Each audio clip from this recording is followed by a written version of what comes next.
¿Qué va a pasar? ¿Cómo vamos a ministeriar a toda una congregación si las personas no se pueden reunir en un edificio? ¿Qué va a pasar con los pastores? ¿Cómo los pastores van a poder reunir a su rebaño? ¿Y si el COVID-19 en realidad nos está dando la oportunidad de regresar a ese ministerio de reconciliación en el cual todos hemos sido llamados? Te invito a aprender esta verdad.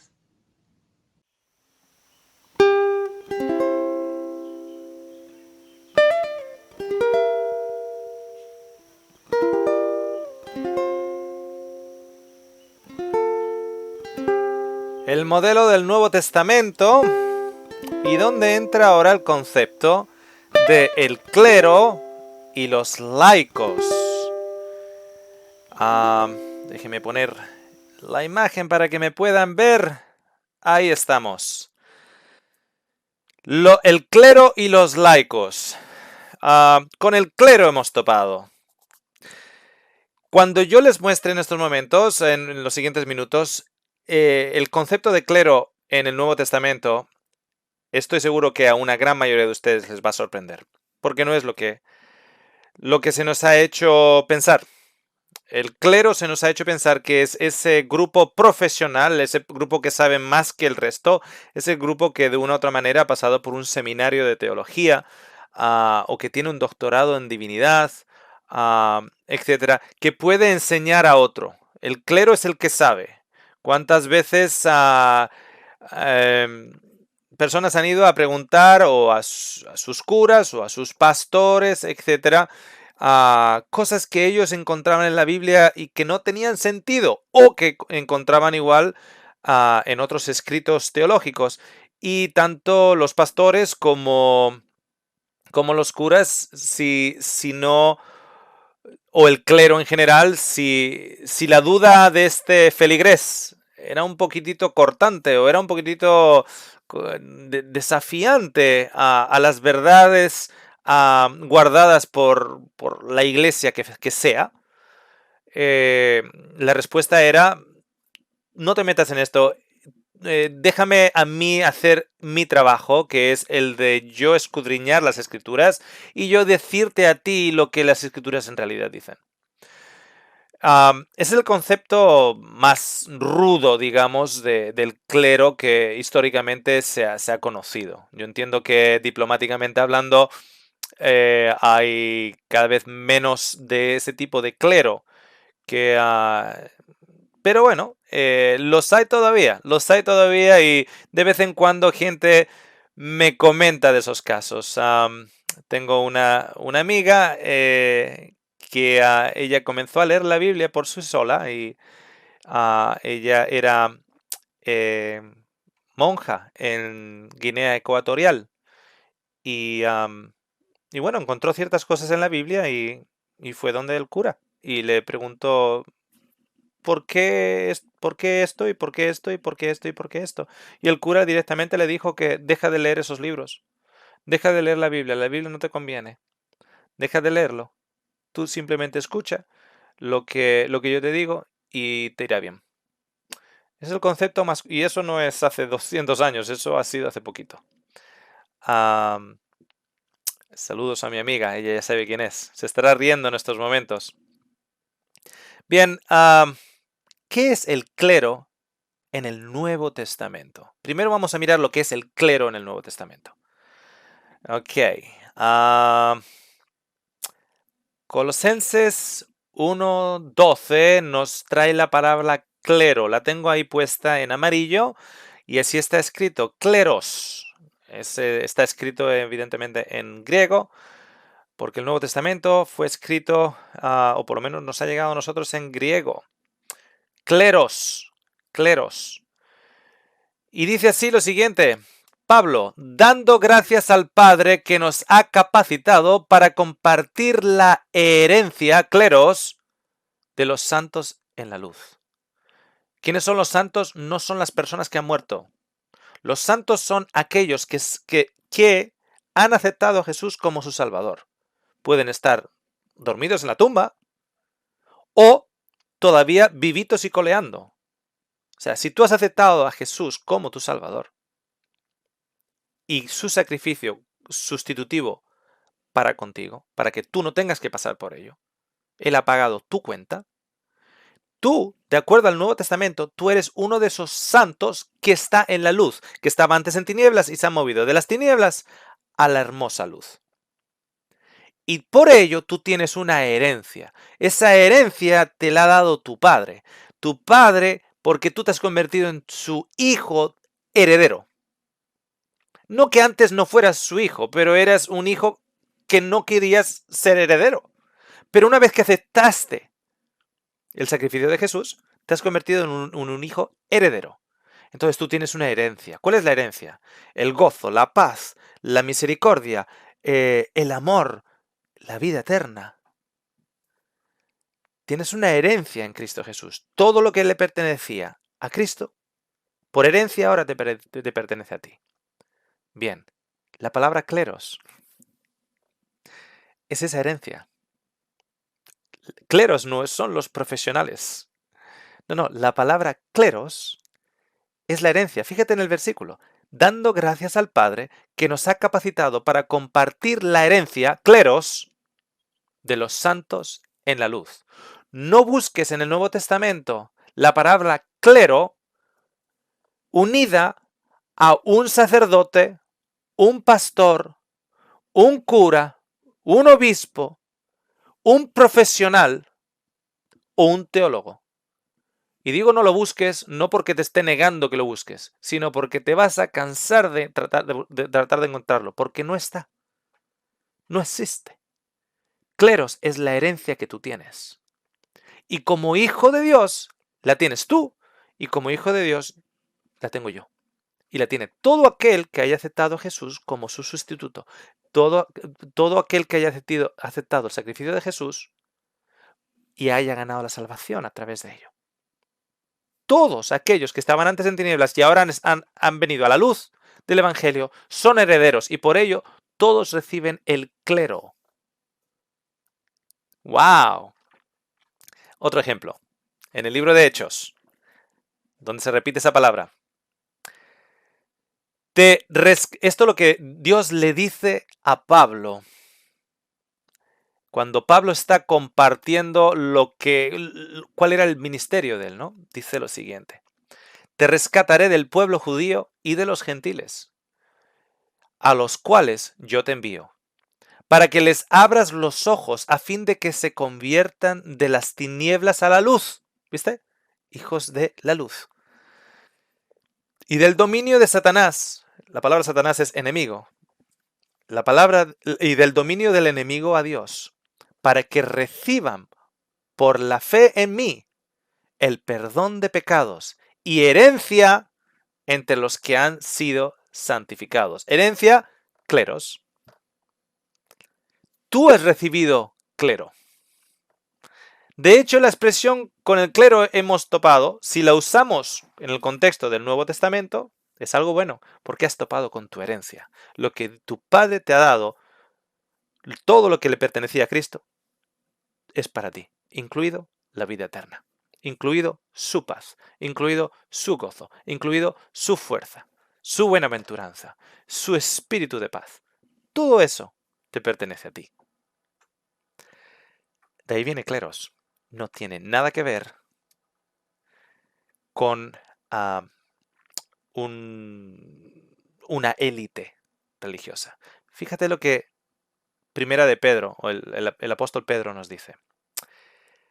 Y viniendo a él como a una piedra viva, desechada por los hombres, pero escogida y preciosa delante de Dios.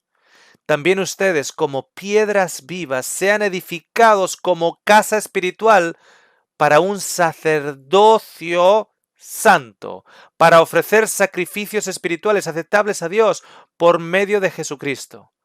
Pero ustedes son linaje escogido, real sacerdocio, nación santa, pueblo adquirido para posesión de Dios, a fin de que anuncien las virtudes de aquel que les llamó de las tinieblas a su luz admirable.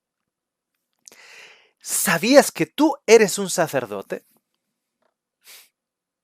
Si tú has venido de las tinieblas a la luz a través del sacrificio de Jesús, que es el único camino de venir de las tinieblas a la luz, tú eres real sacerdocio.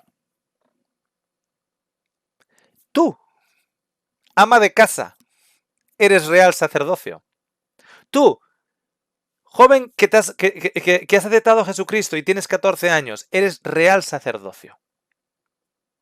Tú, que tienes 85 años, estás enfermo en el hospital y has aceptado a Jesucristo como tu Salvador, en el hospital, Dios te está llamando para proclamar las virtudes que tú has recibido, el clero que tú has recibido, la herencia que tú has recibido, para que otros puedan hacer lo mismo. Tú tienes un ministerio y es el compartir esa salvación que tú has recibido con otros, porque tú eres sacerdocio santo. Entonces, en el Nuevo Testamento, ¿quiénes son los sacerdotes? Todos. Todos son sacerdotes. Todos son ungidos. Por cierto, si tú miras, hablábamos en presentaciones anteriores, en el día del Pentecostés, es un ejemplo claro, como en el modelo de Pentecostés en el Antiguo Testamento, era cuando el sumo sacerdote era ungido como sumo sacerdote. En el modelo del Nuevo Testamento, Cristo, la realidad, es ungido como sumo sacerdote. Los hijos de Aarón son ungidos en la sombra, digamos, en el Antiguo Testamento, son ungidos como sacerdotes. En el día de Pentecostés hay 120 personas metidas como sardinas en una casa.